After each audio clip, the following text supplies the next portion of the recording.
अस्सलामुअलैकुम दोस्तों, कैसे हैं आप सब। मैं आप सबको यूट्यूब चैनल इंग्लिश लिटरेचर पे वेलकम कहती हूँ। आज के इस वीडियो के अंदर हम जो टॉपिक डिस्कस करने जा रहे हैं दैट इज पैराडाइज लॉस्ट, जिसको लिखने वाले हैं जॉन मिल्टन। हम लोग पैराडाइज लॉस्ट का इंट्रोडक्शन कवर करेंगे इस लेक्चर के अंदर। इससे नेक्स्ट लेक्चर में हम लोग बुक 1 की समरी कवर करेंगे एंड देन बुक 9 की, एंड उसके बाद हम लोग लाइन बाय लाइन एनालिसिस को कवर करने वाले हैं। और इससे प्रीवियस लेक्चर में हम लोग John Milton as a poet cover कर चुके हैं। जॉन मिल्टन कौन थे, कहाँ से बिलोंग करते थे, उनका राइटिंग स्टाइल कैसा था, उनके इम्पोर्टेंट थीम्स, सब कुछ जो भी उनके इम्पोर्टेंट एस्पेक्ट्स हैं हम लोग प्रीवियस लेक्चर में कवर कर चुके हुए हैं। तो अगर आपने जॉन मिल्टन का लेक्चर नहीं सुना, मैं आपको रिकमेंड करूंगी कि आप ये रिस्पेक्टिव लेक्चर सुनने से पहले वो लेक्चर सुन लें, ताकि जब आप मिल्टन के वर्क को पढ़े तो मिल्टन के जो स्टेप बाय स्टेप कॉन्सेप्ट्स होते हैं सारे के सारे आपको अच्छे से क्लियर हो और आपको अच्छे से इस टॉपिक के ऊपर भी कमांड हो जाए। क्लियर? तो क्योंकि मैंने जॉन मिल्टन का सेपरेटली लेक्चर बना दिया हुआ है, इसीलिए मैं इस रिस्पेक्टिव लेक्चर यानी कि जो पैराडाइज लॉस्ट का इंट्रोडक्टरी लेक्चर है, इसके अंदर मैं मिल्टन को डिफाइन करने वाली नहीं हूं। आपको जॉन मिल्टन का लिंक इसी लेक्चर के डिस्क्रिप्शन में मिल जाएगा, आप उसके ऊपर क्लिक करके उस लेक्चर को अप्रोच कर सकते हैं। तो एनी हाउ, टाइम को वेस्ट किए बगैर जो हमारा आज का लेक्चर है दैट इज पैराडाइज लॉस्ट, उसका इंट्रोडक्शन वो करते हैं शुरू। तो पैराडाइज लॉस्ट, इसका फुल टाइटल पैराडाइज लॉस्ट ही है। ये 1658 से 1663 के ड्यूरेशन में लिखी गई थी। जिस जगह पे लिखी गई वो लंदन है और ये फर्स्ट टाइम 1667 में पब्लिश हुई थी। देन इसको रिवाइज किया गया और इसका सेकेंड एडिशन 1674 में पब्लिश हुआ था। लिटरेरी पीरियड इसके अंदर लेट इंग्लिश रेनेसां लिटरेचर है और इंग्लिश रेस्टोरेशन लिटरेचर भी हम लोगों को इसका लिटरेरी पीरियड नजर आता है। जेनरा इसका एपिक पोइट्री है, क्रिश्चियन मैथोलॉजी है। क्रिश्चियन मैथोलॉजी क्या होता है? बेसिकली ये एक मिथ्स की बॉडी होती है जो कि क्रिश्चियनिटी से एसोसिएट करती है। ठीक है, मींस इसके अंदर हम लोग जो क्रिश्चियन बेस्ड मिथ्स है वो पढ़ने वाले हैं, वो डील किए गए हैं इस वर्क के अंदर। एंड एपिक पोइट्री क्या होता है? एक लॉन्ग नैरेटिव पोएम जिसके अंदर ग्रैंड थीम हो, ग्रैंड सेटिंग हो, ग्रैंड हीरो दिखाया जाए, सब कुछ उसके अंदर ग्रैंड हो, राइटिंग स्टाइल भी उसका ग्रैंड हो, उसको हम लोग एपिक पोइट्री कहते हैं। ठीक है, एक लॉन्ग नैरेटिव पोएम जिसके अंदर एक ग्रैंड हीरो हो, उसकी जर्नी दिखाई जाए, बैटल्स दिखाई जाए, सुपरनेचुरल एलिमेंट्स इंक्लूड हो, सो ऑन, तो इसको एपिक पोइट्री कहा जाता है। तो इसका जेनरा एपिक पोइट्री भी है। फिर है जी सेटिंग। सेटिंग हम लोगों को इसके अंदर हेवन नजर आएगा, हेल नजर आएगी और पैराडाइज नजर आएगी। क्योंकि टाइटल देख रहे हैं आप, पैराडाइज लॉस्ट, तो मतलब क्या है कि वो चीज जिसने जन्नत को खो दिया हो, पैराडाइज को खो दिया हो। तो इसमें जॉन मिल्टन ने क्रिश्चियन के बिलीफ के अकॉर्डिंग जो पैराडाइज लॉस्ट का कॉन्सेप्ट है, जो एडम एंड ईव का कॉन्सेप्ट है, सैटर्न का कॉन्सेप्ट है, वो डिस्कस किया है। और क्रिश्चियन की बिलीफ के अकॉर्डिंग जो एडम एंड ईव थे वो पैराडाइज में रह रहे थे। उन्होंने सैटर्न के कहने पे फॉरबिडन फ्रूट उनको खाने से रोका गया था, वो खा लिया था। और उस खाने के बाद यानी कि उस फॉरबिडन फ्रूट को पहले खाया ईव ने और उसको खाने के बाद उनको पैराडाइज से बाहर भेज दिया गया, मीन्स पैराडाइज लॉस्ट हो गया। ठीक है, इसमें हम लोग climax Eve eats the forbidden fruit, यही इसका क्लाइमेक्स है। एंड पॉइंट ऑफ व्यू इसके अंदर हम लोग थर्ड पर्सन ऑमनिशिएंट देखते हैं। फर्दरमोर इस पोएम का इंटरेस्टिंग फैक्टर ये है कि जो थ्रू एंड थ्रू पोएम है वो अनराइम्ड स्कीम में लिखी गई है। इसके अंदर कोई भी राइमिंग स्कीम को फॉलो नहीं किया गया हुआ।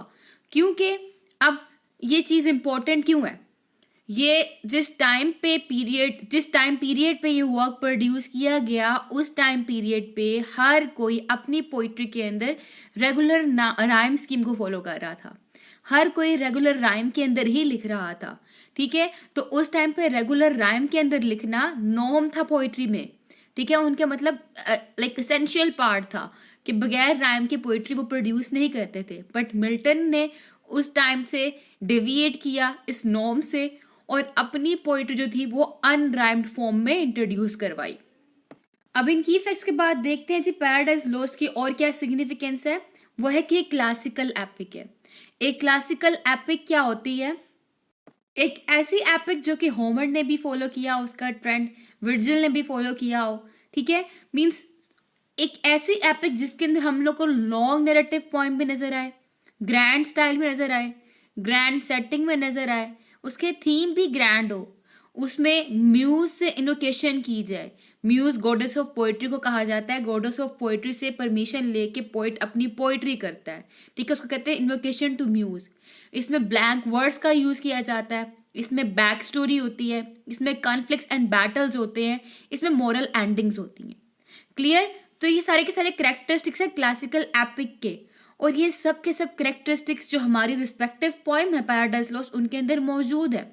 फॉर एग्जाम्पल मैंने कहा ये लॉन्ग नैरेटिव पोएम होती है, तो हमारी पैराडाइज लॉस्ट जो है वो अराउंड अबाउट 12 बुक्स के ऊपर कंसिस्ट करती है, जिसके अंदर 10,500 लाइन्स है, ठीक है। कितनी लाइन्स है? 10,500 लाइन्स, यानी कि इसमें लॉन्ग नरेशन की गई हुई है, ये कोई शॉर्ट पोएम नहीं है। और जब ये पोएम शुरू होती है तो स्टार्टिंग पे ही John Milton invocation to muse करता है, वो म्यूज से परमिशन लेता है, देन अपनी पोइट्री को स्टार्ट करता है। वो कहता है, O spirit that dost prefer before all temples the upright heart and pure, instruct me for thou knowest thou from the first wast present.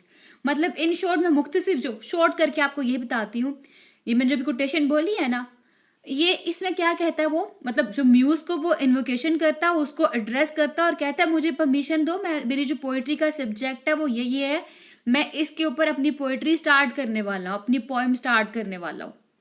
यानी इसके अंदर क्लासिकल एपिक का सेकंड फीचर भी सेटिस्फाई हो गया, इन्वोकेशन टू म्यूज।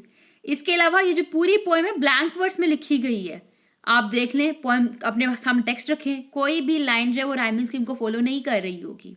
इसमें back story है, back story मैंने बताया सारी की सारी एडम एंड ईव के ऊपर बेस कर रही है, और क्योंकि जॉन मिल्टन एक क्रिश्चियन था तो ये सारी की सारी स्टोरी जो है क्रिश्चियन की बिलीफ के अकॉर्डिंग लिखी गई है, एक बिब्लिकल स्टोरी है जिसमें फॉल ऑफ मैनकाइंड की बात की गई है, when God expelled Adam and ewe from the garden of Aden, ठीक है।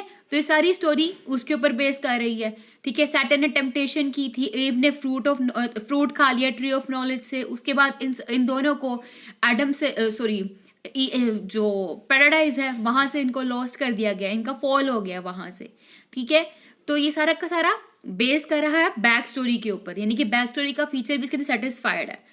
फिर है थीम, इसके अंदर थीम भी ग्रैंड थीम है, जैसा कि वो कहता है कि इसका थीम क्या है, ऑफ मैन्स फर्स्ट डिसओबीडियंस, कि जो मैन है उसकी फर्स्ट डिसओबीडियंस जो थी वो इसका मेजर थीम है, और उसकी बेस पे उसका फॉल हुआ था। सेटिंग भी इसमें ग्रैंड है, मैंने बताया आपको सेटिंग इसके अंदर हेवन एंड हेल दिखाई गई है, गार्डन ऑफ एडन दिखाया गया, पैराडाइज दिखाया गया है।